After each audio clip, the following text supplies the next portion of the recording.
Now we come to the first part of the program, which is a panel about sexuality, courtship, and marriage. The leader of the panel is Jarl Roar Simonsen, and Jarl Roar is the current vice president of FAX and the former leader of FAX Tromsø. Take it away, Jarl Roar.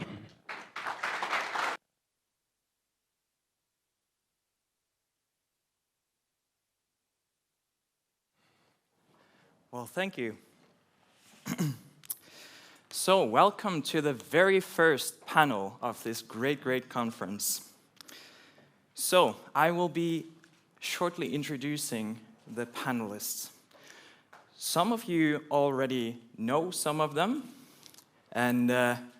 but of course, not all of you have the same sharp memory as Petter Kirkeholmen. But for the rest of you, these people are a bit unknown, so I will introduce them shortly. I will introduce them in the way they will present their opening speech. Dag August Schmeling-Dramer is a writer for the classicist publication Civilisation, a poet well-versed in Shakespeare, and a master of philosophy. Øyvind Johannes Vardener Evenstad is a former president of FAX, the Association for All Conservative Students, and also a master of philosophy. And last but not least, Andreas Masvi. He is a journalist in the conservative magazine Minerva, an author of the book Jeg vil dø, concerning the ethics of euthanasia, and the editor of Mensch magazine. So with that, I will bring up all the panelists to the panel.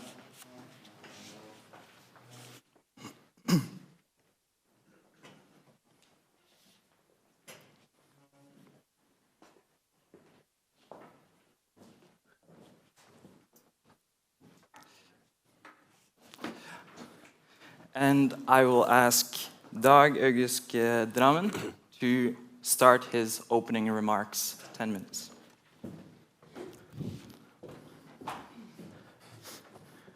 Yes, can you hear me? Good.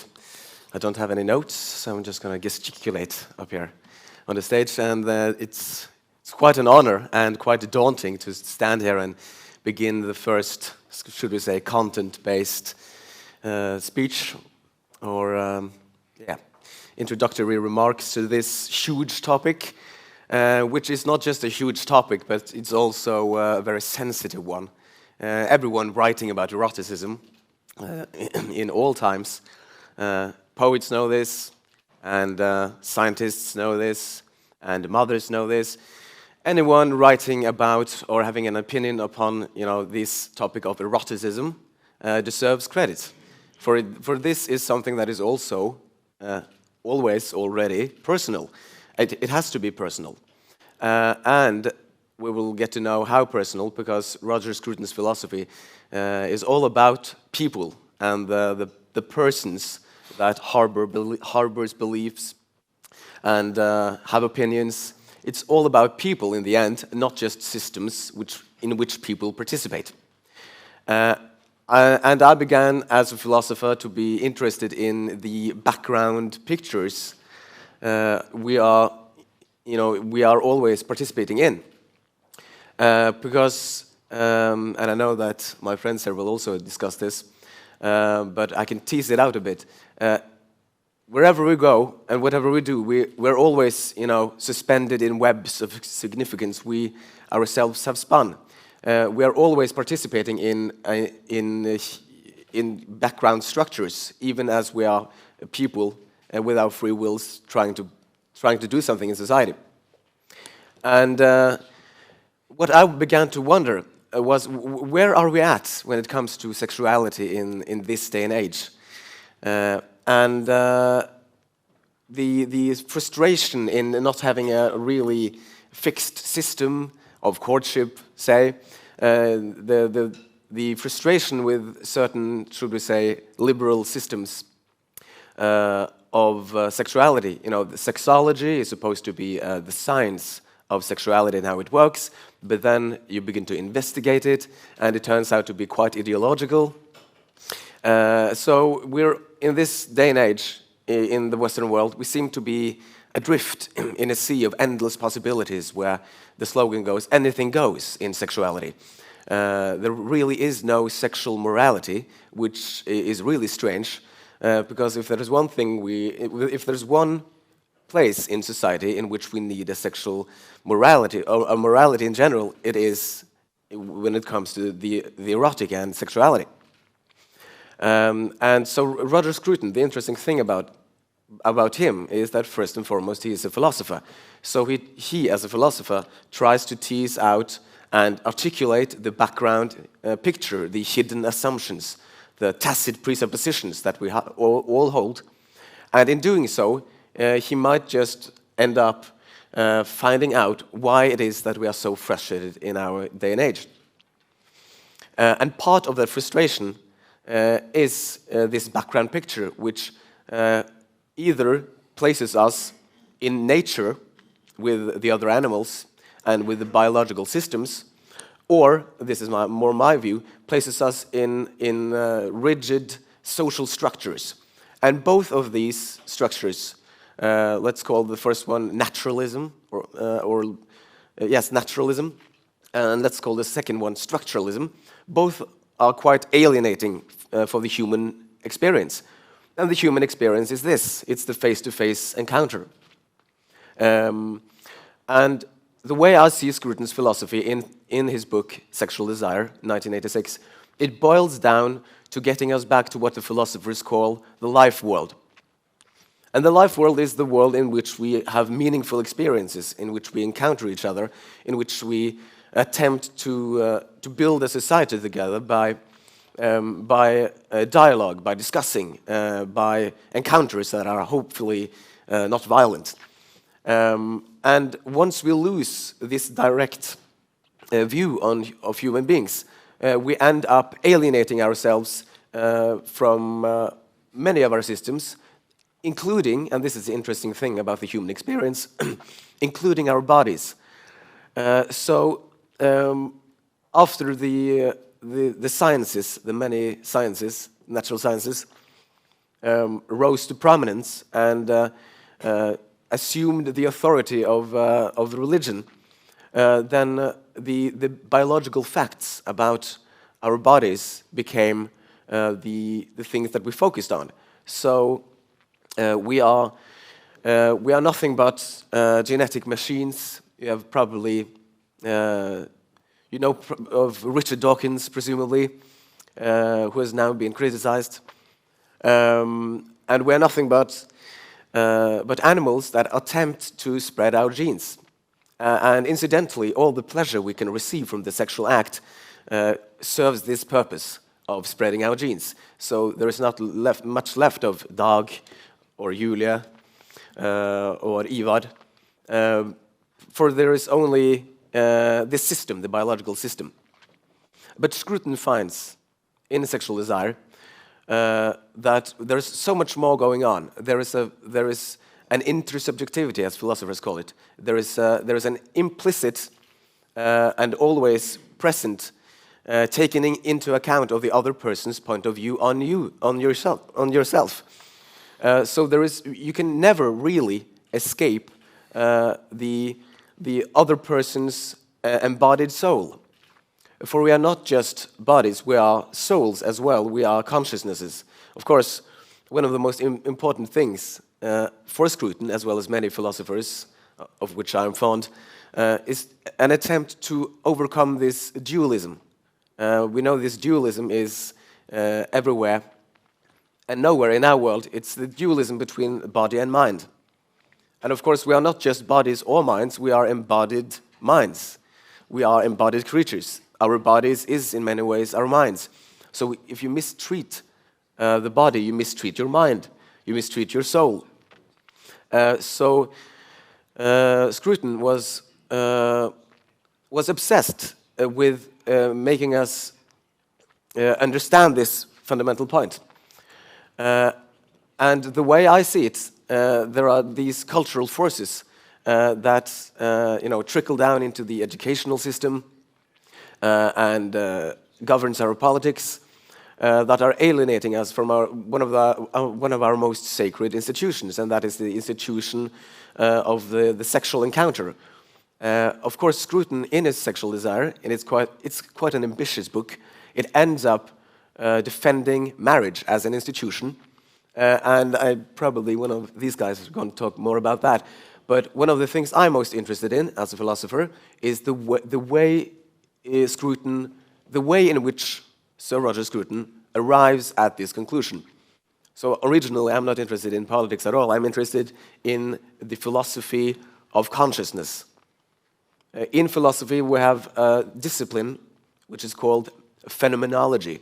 It is a fancy word for the investigation of the first-person point of view, the first-person experience, which Scruton was obsessed with.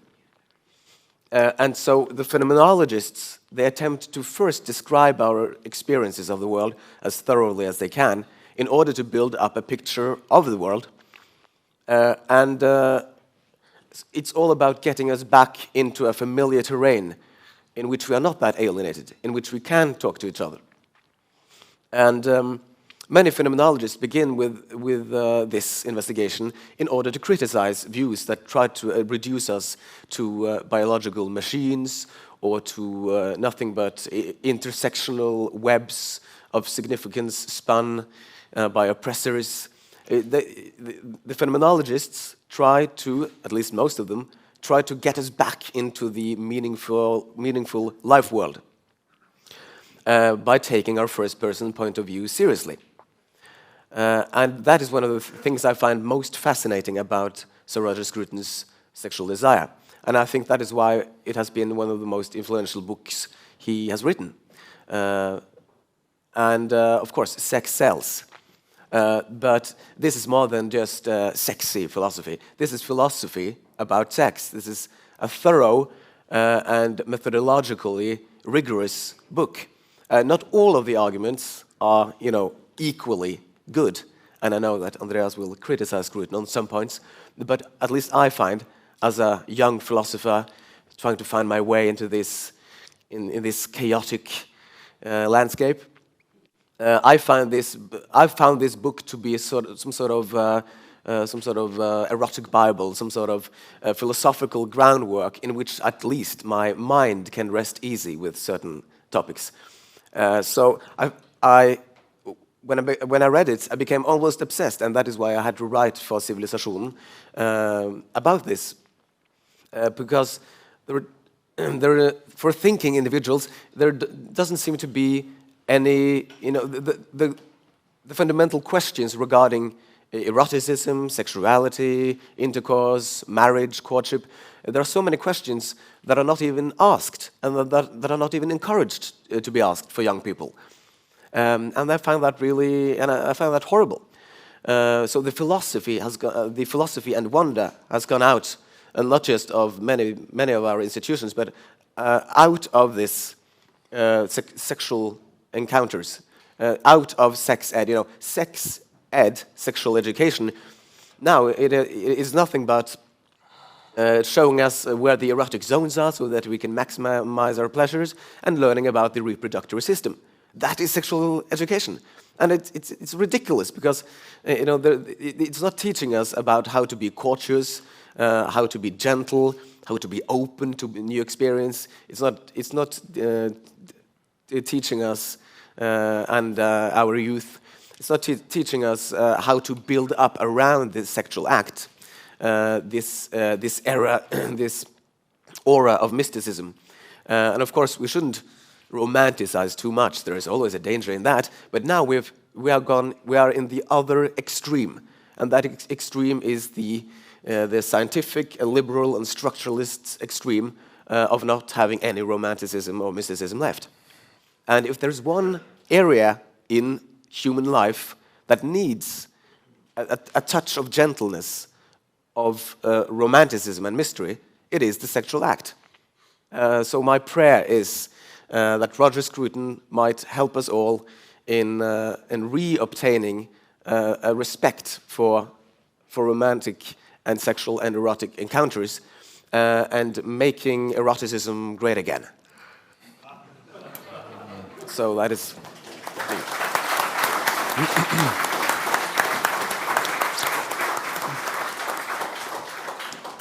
Thank you, Dag. And now for Øyvind.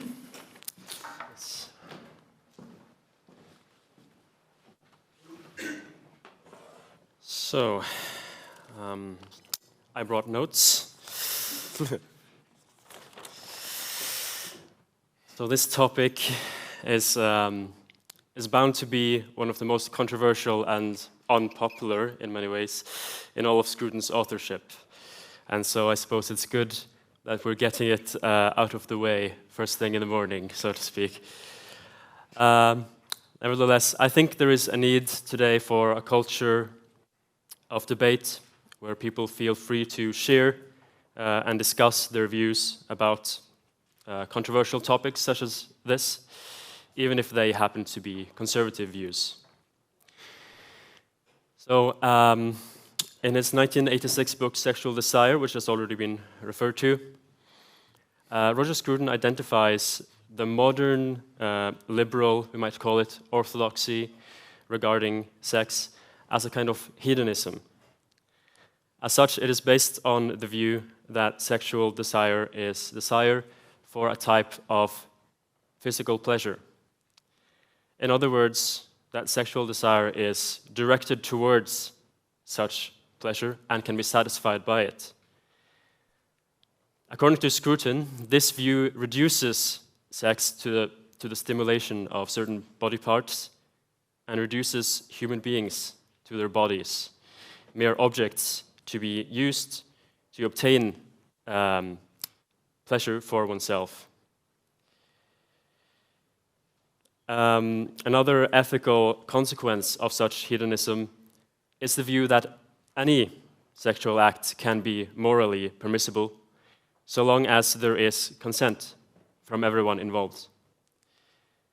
Stimulation is stimulation, as I read somewhere once, someone once wrote, and the concepts, the old-fashioned concepts of perversion and obscenity, of which Sir Roger writes in his book, have lost almost all their meaning.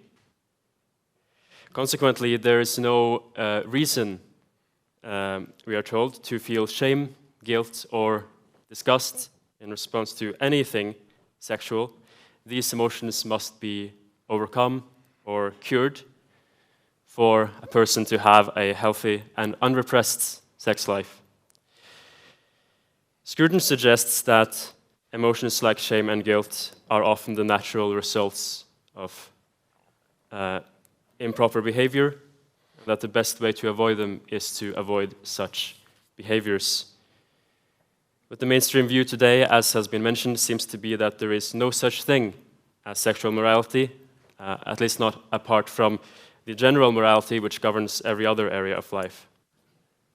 Now, we could talk endlessly about this philosophy of hedonism, but I want to focus on the personalistic alternative that Scruton brings to the table.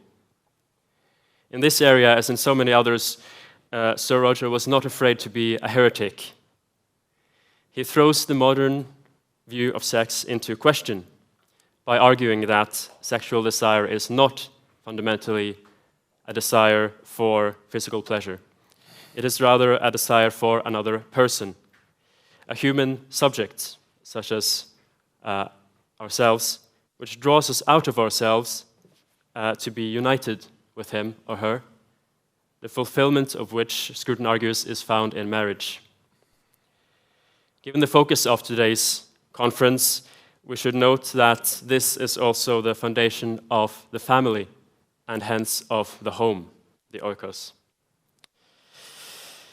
Now, Scruton's focus on the human person puts him in the same realm as another 20th century response to the sexual revolution of the mid-20th century, Pope John Paul II's theology of the body, in which I and many others have a great interest.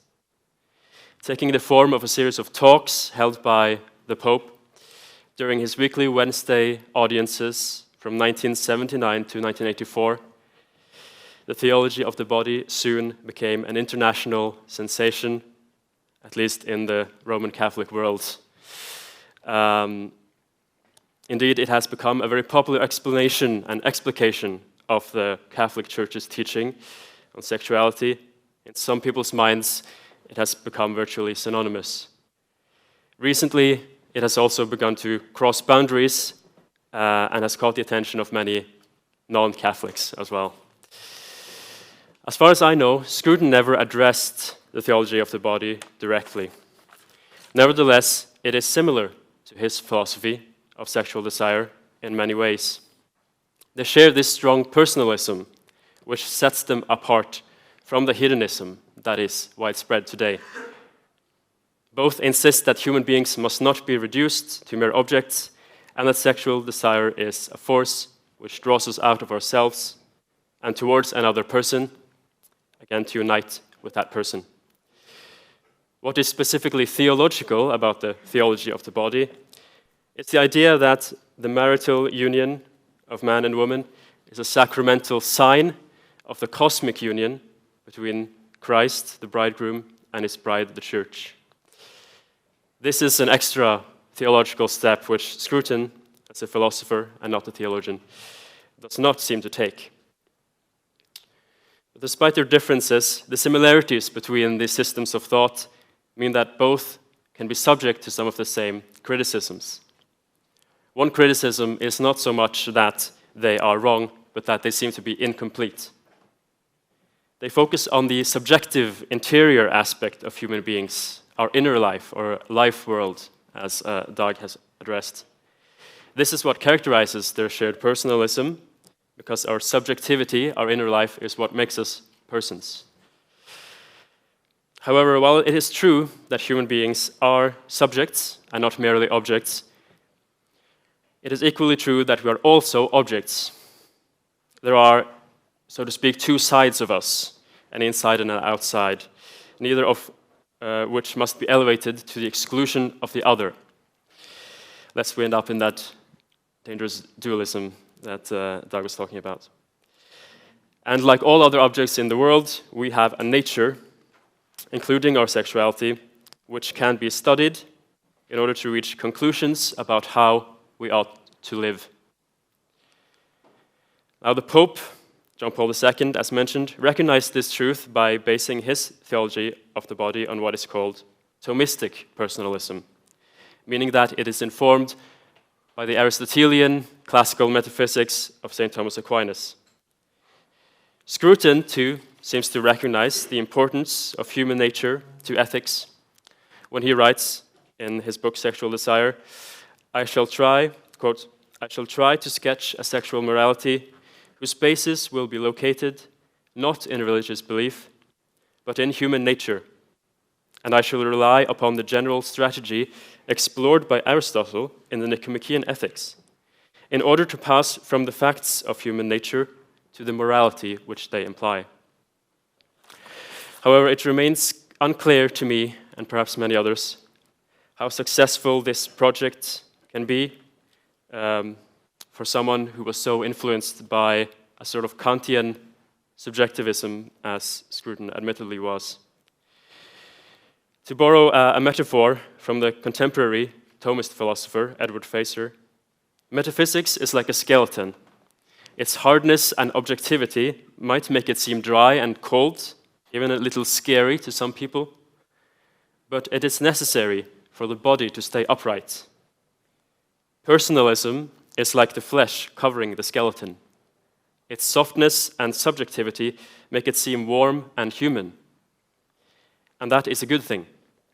But without the skeleton of metaphysics, it will inevitably collapse into a blob of jelly, like a man without a backbone.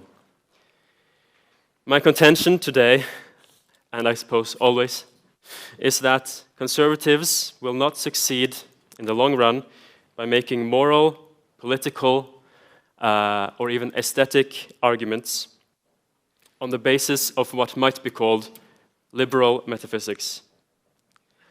Conservatives need to recover the tradition of classical metaphysics, I argue, whether Platonic or Aristotelian, if they are to present a genuine alternative to the ways of thinking that are widespread and common in the world today. I think I will end it there. Thank you very much.